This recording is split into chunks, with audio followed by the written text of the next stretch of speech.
"Marry me, Lily." Said it the way I always did, half joke, half habit, mouthful of cold pizza, eyes still on the TV. 4 years of roommate jokes like that one. 4 years of her laughing it off, throwing a couch pillow, telling me to pay my half of the electric bill first. This time, she didn't laugh. Her plate came down on the coffee table, slow and deliberate. She stood, crossed the room, and stopped at her bedroom door. One glance back. No words. Just a tilt of her head, asking me to follow. Stay with me. Because what waited inside that room had been sitting there for 6 years. My name is Tom, and Lily Chen has been my roommate since the second year of grad school. Back when neither of us could afford rent alone, and neither of us wanted to live with a stranger off some sketchy listing site. We met in a shared statistics seminar, both of us miserable, both of us convinced the professor hated joy itself. A pencil disappeared from my desk in week 2. Lily's doing. Every semester after that I brought it up half seriously, and she always gave the same answer. Statute of limitations on pencils ran out years ago. By the time we finished our degrees, we'd already been splitting an apartment for 3 semesters, and moving apart just felt unnecessary. We renewed the lease, then renewed it again, then again, until renewing became less of a decision and more of a fact about our lives, the way some people just know they're going to keep paying their gym membership even if they never go. Out of that routine we built a life. Tuesday was trash night. Thursday was whoever cooked got to pick the show. Sunday mornings meant she made too much coffee, and I drank the extra because neither of us liked wasting it. Somewhere in year 2, the marriage joke started. It began during tax season, both of us groaning over paperwork at the kitchen table. When Lily muttered, only half paying attention, "We should just get married. Filing jointly probably saves money." "Deal," I said, "but I want a wedding with a taco truck." Obviously, the joke came back every few months after that. Health insurance renewal, a landlord threatening to raise rent unless we signed a longer lease, a wedding invitation from a mutual friend that made us both groan about being the last 2 single people we knew. "Marry me, Lily," I'd say, usually mid-laugh, usually about something completely unromantic. "Sure," she'd say, "right after you learn to load a dishwasher correctly." Our shorthand. Our inside joke. A way of saying we're a team, without ever having to mean it seriously. Not once in all that time did I look closer at it. Looking back now, I should have noticed the one thing that never changed about that joke. She was always the one who laughed first, and always the one who ended it fastest. Signs were everywhere, the kind you only recognize once someone hands you the full picture. A ticket stub from the first movie we ever saw together, tucked inside a book on her shelf she clearly hoped I'd never notice. My coffee order remembered a cafes I'd only mentioned once, months earlier in passing. A brief silence every time I mentioned a date I'd gone on. Just a second of quiet before she recovered with some joke about my terrible taste in restaurants. Attentive. Comfortable. Close. That's all I ever told myself it was. Billy dated occasionally over those years. Nothing serious, nothing that lasted more than a few months. My track record was about the same. We debrief bad dates over ice cream, mock each other's terrible choices and partners, and go right back to our normal rhythm. Like none of those failed relationships mattered much at all. Neither of us ever really tried that hard with anyone else. In hindsight, that should have told me something too. The evening everything changed started completely ordinary. A Thursday. Her turn to pick the show, which meant a documentary about competitive baking I had zero interest in but watched anyway, because that's what you do after years of practiced compromise. Pizza sat between us on the coffee table, the good kind from the place 2 blocks over that we only ordered when neither of us wanted to cook. "Landlord's raising rent again," I said, scrolling through my phone. "Another 8% starting next lease." Lily groaned, flopping back against the couch cushions. "At some point we should just buy a place together and stop funding this man's boat payments." "Marry me, Lily," I said automatically, not even looking up, the joke rolling out of me the way it always had. Easy. Empty. Familiar. Expected the usual response. A laugh. A pillow to the face. Some comment about dishwasher loading incompetence. Silence stretched across the couch long enough that I finally looked up, and her face held something that wasn't amusement at all, Lily was staring at me, her expression somewhere between overwhelmed and terrified, like the joke had landed somewhere it had never landed before. Lily? No answer right away. She set her plate down on the coffee table, slow and deliberate. The kind of movement that felt like it belonged to a much bigger moment than the one we were supposedly having. Then she stood. "Come with me," she said quietly. "What? Why?" No explanation. She just walked toward her bedroom door, pausing at the threshold to look back at me, waiting. Confused more than concerned, half convinced this was some elaborate setup for a joke of her own, I followed. It wasn't. She pushed the door open and moved straight toward her closet without a word, kneeling down to reach something tucked behind a row of shoe boxes on the floor. Standing in the doorway watching, I felt my heart doing something strange and unfamiliar in my chest. Out came an old shoebox, worn soft at the corners. The kind that had clearly been opened and closed many times over many years. She sat down on the edge of her bed and finally looked at me again. "Sit," she said, "please." I sat beside her, staring at that box like it might explain the sudden shift in the entire atmosphere of our apartment. And when she opened the lid, everything I thought I understood about the past several years rearranged itself completely. Inside the box were envelopes, dozens of them. Each one sealed, each one labeled with a date in Lily's small, careful handwriting. Without thinking, my fingers read the label on the first one before my brain caught up. March 14th, Year 1. My birthday. Another, March 14th, Year 2. Then another, March 14th, Year 3. 6 envelopes total, one for every year I'd known her, every single one dated to my birthday, every single one still sealed shut. "Lily," I said slowly, "what is this?" Hands twisted together in her lap, something I'd never seen from her before. Lily was always composed, always steady. This version of her, nervous and unguarded, felt like meeting a stranger wearing a familiar face. "Every year on your birthday," she said quietly. "I wrote you a letter, told you the truth I couldn't speak. Then I sealed it and put it in this box instead of giving it to you." My chest tightened. "Why didn't you just tell me?" "Because I was terrified," she said. "Because you were the best friend I've ever had, and I couldn't risk losing that on the chance that you didn't feel the same way." 6 sealed envelopes, each one holding a version of the truth she'd never let herself say, and I had absolutely no idea what I was about to read. "Can I open them?" I asked. A nod, though her hands were shaking slightly. The first letter, from Year 1, read carefully, "Dear Tom, I don't know how to say this out loud, so I'm writing it instead. I think I might like you as more than a friend, and it terrifies me, because I don't want to be the reason our friendship gets complicated. Happy birthday. I hope this feeling fades before I have to figure out what to do with it." Looked up at her. She was watching my face, gauging every micro-expression like she was bracing for disaster. The second letter, "Dear Tom." The feeling didn't fade. If anything, it got worse. "You brought me soup when I had the flu and stayed up watching bad movies with me until 3 in the morning. I keep telling myself this is just what good friends do. I don't fully believe that anymore." The third letter mentioned a date I'd gone on that year, one I barely remembered, one that clearly meant something entirely different to her. "Dear Tom, you came home from your date tonight and told me about it over ice cream like you always do." I smiled and asked all the right questions. Then I went to my room and cried for reasons I'm still not ready to examine too closely. Reading her private words felt like walking through years of my own life from a completely different angle. One where every ordinary moment had carried a weight I never once noticed. By the fourth letter, my hands had started to shake slightly too. "Dear Tom, we joked about marriage again today, over tax paperwork of all things. You laughed.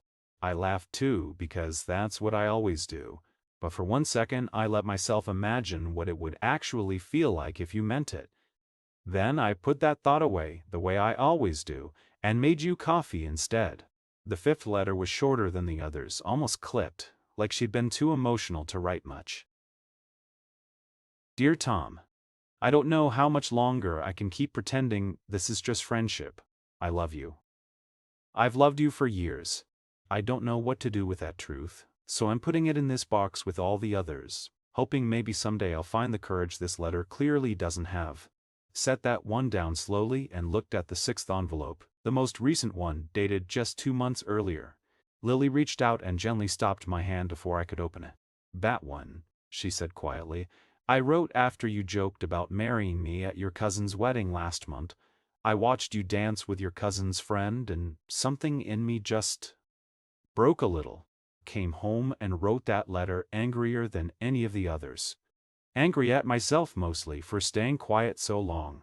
That final unopened envelope sat in my hand, and I understood for the first time that this shoebox wasn't just a collection of old feelings. It was years of a woman quietly loving me while I stayed completely unaware. "Can I read it?" I asked softly. A nod. Tears gathering at the edges of her eyes. Opened the last envelope slowly. "Dear Tom, I'm tired of writing these letters instead of saying the words out loud. I'm tired of watching you joke about marrying me while having absolutely no idea what those words do to me every single time. I don't know if you'll ever read this. I don't know if I'll ever be brave enough to let you. But if you do, I need you to know this isn't a joke to me anymore. It never really was." Lowered the letter and looked at her. Years of silence sat between us in that small bedroom. Years of careful jokes covering something real. Years of me completely missing what had been right beside me the entire time. "Lily," I said, my voice rougher than I expected, "why tonight? Why show me now?" She wiped at her eyes with the back of her hand, a small watery laugh escaping despite the tears. "Because you said it again," she said. "The joke."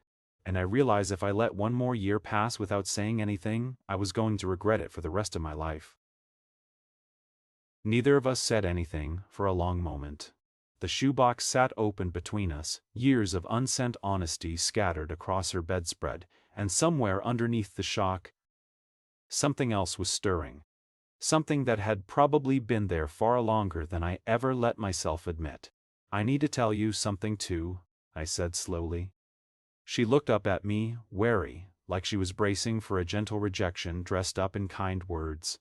"Never letting myself think about you that way," I said, "wasn't because I didn't feel anything. It was because I was scared of losing exactly what you were scared of losing. So I built a wall around anything that felt like more, and I called it friendship because friendship felt safe." Her breath caught slightly. "Every time I joked about marrying you," I continued, "some small part of me wasn't entirely joking. I just never let myself sit with that thought long enough to examine it honestly." Saying that out loud changed something in the room. Some tension neither of us had named yet dissolved. But admitting a feeling and acting on it were still two very different kinds of brave. "So what does this mean?" Lily asked quietly. "Where do we go from here?" "I don't know," I admitted. "I've never had to figure out how to turn years of friendship into something else without breaking either one. Neither have I." We sat together, the weight of the moment settling slowly instead of exploding into something dramatic. No sudden kiss. No movie-perfect declaration. Just two people who had discovered an entirely new layer to a relationship they thought they understood completely. "Can I ask you something?" I said. "Anything. If I hadn't said the joke tonight, would you have ever told me?" Lily considered the question seriously before answering. "I don't know," she said honestly. "I like to think I would have eventually. But it's a long time to wait for courage that clearly wasn't showing up on its own." That honesty landed harder than any romantic declaration could have. "I don't want to rush this," I said. "I don't want to turn something real into something reckless just because we finally said the truth." "Me neither. But I also don't want to go back to pretending. I don't think I can anymore." No rushing, no pretending. That became the fragile new foundation we started building on. Though neither of us understood yet how complicated it would be to live together while falling in love on purpose. The weeks that followed felt strange in a way neither of us had words for. Still roommates, still splitting rent, still doing the same Tuesday trash routine and Thursday show nights. But underneath all that familiar structure, something had shifted permanently. Small moments carried new weight. A hand brushing against another while reaching for the same mug. A lingering glance across the kitchen table that used to mean nothing and now meant everything. The marriage joke disappeared completely. Not because either of us wanted it gone, but because it no longer felt like a joke at all. 3 weeks after the shoebox night, we had our first real date. Not roommates going out for pizza, an actual date. deliberate and slightly awkward the way first dates are supposed to be, even between two people who already knew each other's coffee orders and worst habits. "This is bizarre," Lily admitted halfway through dinner, laughing at herself. "I've known you for years and I'm somehow more nervous right now than I've ever been on any date in my life." "Same," I admitted. "I think it's because this one actually matters." That date should have simplified things. Instead, it opened up a much harder conversation neither of us had prepared for. "Can we talk about the scary part?" Lily asked, pushing her plate aside. "The scary part? What happens if this doesn't work?" she said. "We're not just risking a relationship. We're risking years of friendship, a shared apartment, basically my entire support system. If we fall apart, I lose you completely, not just as a partner." I'd been thinking about exactly that, though I hadn't found the courage to bring it up first. "I don't have a perfect answer," I admitted. "I just know that pretending I don't feel this anymore isn't actually an option now that I've let myself feel it honestly. The risk feels real, but so does the alternative, spending the rest of my life wondering what we could have had if I'd just been brave enough to try." Lily reached across the table and took my hand. "I think I need that kind of honesty," she said. "Even if it's scary." "Then we go slow," I said. "But we go." She smiled, the first fully unguarded smile I'd seen from her since the night of the shoebox. "I can live with slow," she said, "as long as it's actually moving forward." Slow turned out to be harder than either of us expected. Living together while dating meant navigating strange new territory neither roommate manuals nor relationship advice columns fully covered. Chores still got split. Arguments about whose turn it was to buy toilet paper still happened. But every small friction now carried an emotional undercurrent that hadn't existed before, every disagreement suddenly feeling like a referendum on whether this whole thing could actually work. 2 months in, my mother called with the kind of question that landed like an accidental grenade. "So when am I finally going to meet someone you're seriously dating?" she asked. "You're not getting younger, Thomas." Hesitated too long before answering, and my mother, sharp as ever, caught it immediately. "Wait, is there someone?" "Maybe," I admitted. "It's complicated." "Complicated how?" Glanced toward Lily's closed bedroom door, weighing how much to say. "It's Lily." The silence on the phone stretched long enough that I thought the call had dropped. "Your roommate Lily?" my mother finally asked. "The one you've lived with for years and always said was just a friend?" "That Lily," I confirmed. Her reaction wasn't hostile, but it revealed a complication neither Lily nor I had fully prepared for. Everyone around us had their own version of what this relationship was supposed to mean. "Tom," my mother said carefully, "I love Lily. I think she's wonderful. But years of friendship changing into something else overnight feels sudden, even for two people who know each other that well." "It's not overnight," I said, more defensive than I intended. "It's years of something neither of us let ourselves see clearly." "I just don't want either of you getting hurt," she said. When I told Lily about the conversation that evening, she absorbed it more calmly than I expected. "She's not wrong to worry," Lily said. "I worry about the exact same thing most nights." Her sister called a week later, less diplomatic. "You're basically betting everything on some romantic gamble," her sister said bluntly, apparently unaware Lily had put the call on speaker. "What happens to Thanksgiving if you two break up? What happens to your apartment, your finances, everything you've built together?" One evening, curled up on the couch across from me, Lily said what she'd been holding back. "Part of me is starting to believe it," she admitted. "Everyone's warning. I don't want to, but it's getting louder." "Believe what exactly?" "That maybe we're being reckless. That maybe some friendships are worth more intact than risked." Her words hit harder than I expected, mostly because some quiet part of me had been wrestling with the same fear. "Do you want to stop?" I asked. "Because if you do, I need you to actually say that. Not just imply it because everyone else is scared for us." "No," she said quickly, firmly. "I don't want to stop. I'm just scared, and scared people sometimes start listening to the wrong voices." Move closer, taking her hand. "Everyone's allowed to have opinions," I said, "but this is our relationship, built on years of knowing each other better than almost anyone else does. I think that actually makes us more prepared for this, not less." "You really believe that?" "I do. We already survived years of living together, arguing about chores, seeing each other at our absolute worst during finals week, and bad breakups and family drama. If our friendship could survive all that, it can survive this too. That conversation didn't erase the fear completely, but it reminded both of us why we'd started in the first place. 3 months later, an entirely different kind of test would prove whether that reasoning actually held up. The test came during a visit from Lily's parents, in town for a long weekend, staying in the apartment's guest room for the first time since we'd started dating.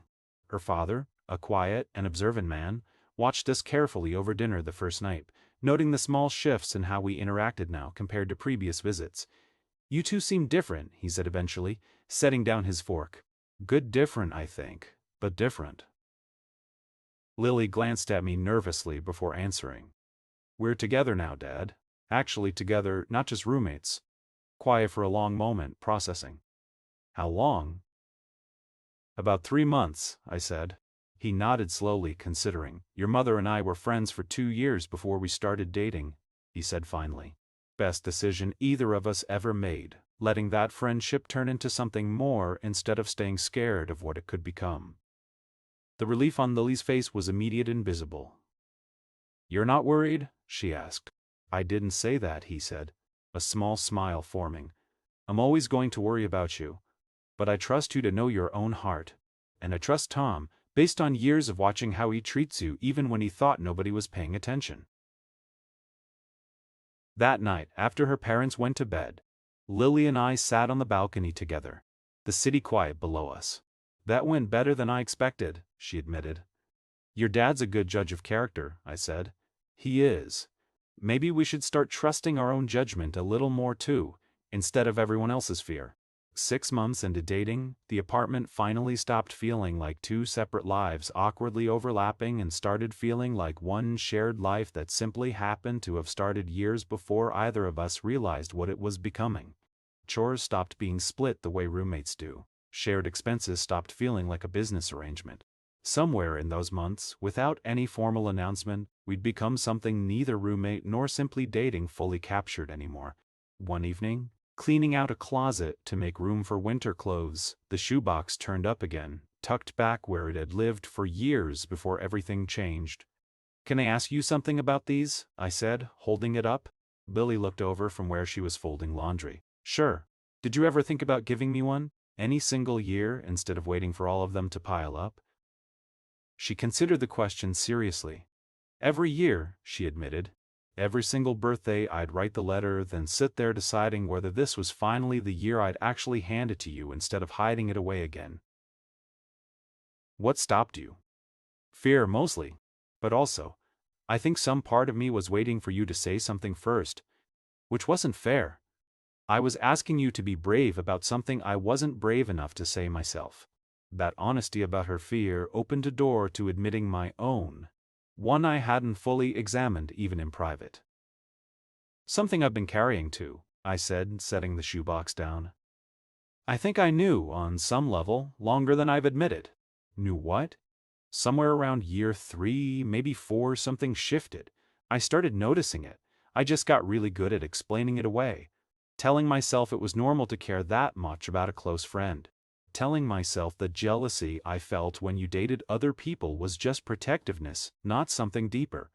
You never said anything." "Because I was scared of exactly what you were scared of," I said.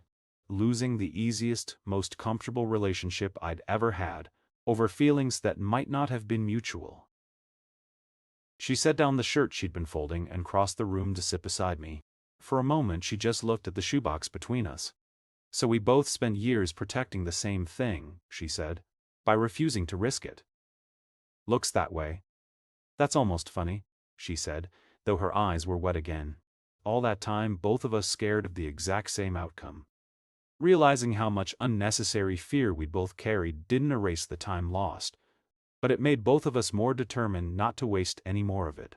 That winter, planning began for something I hadn't told Lily about yet. Her 6th letter, the one about no longer wanting to hide her feelings, had been tucked in my desk drawer since the night of the shoebox. Read it more times than I probably should have, each time understanding more clearly what kind of courage it took her to write those words even when she wasn't ready to say them out loud. Her courage deserved an equal answer. In January, almost exactly 1 year after that ordinary Thursday night with cold pizza and a joking proposal, everything was in place. Her parents got the call first, a conversation that ended with her father shaking my hand through the phone and telling me he'd been expecting it for months. The ring came next, chosen with care. Nothing extravagant. Something simple and lasting. The kind of thing that felt like it belonged to the version of Lily who kept ticket stubs and remembered coffee orders, and wrote years of unsent letters instead of giving up on hope. Everything was in place except the moment itself. And that moment needed to mean something entirely different from the joke that had started all of this. Planned it for a Thursday, deliberately. The same night of the week that had always belonged to us, the same routine that had carried us through all those years before either of us admitted what we actually felt, same pizza place. A documentary queued up she'd enjoy, though there was no real intention of finishing it. When she sat down beside me, completely unaware, the nervousness that hit was unlike anything I'd felt in years. "You're being weird," she said, eyeing me suspiciously halfway through the first slice. "What's going on?" "Nothing," I said, my voice betraying me slightly. "Just thinking." "Thinking about what?" Set my plate down, the same way she had almost exactly 1 year earlier, and reached into my pocket instead of reaching for the remote. "About this," I said, and opened the small box in my palm. Lily's breath caught audibly. "Tom, I know the first time I said this it was a joke," I said, voice steadier than expected. "This time it's not. Lily, will you marry me?" For a long moment, she just stared at the ring, then at me, tears already gathering in her eyes. "Yes," she said, barely above a whisper. "Yes. Obviously yes." We got married that spring, in a small ceremony with a taco truck parked outside, exactly like the joke had always promised. Years of friendship. 6 letters, 1 shoebox, and 1 joke that finally meant something. Sometimes love waits quietly in a shoebox for years, before finding its voice. If this moved you, tell me where you're watching from. And subscribe. The next story starts with a joke, and ends with forever.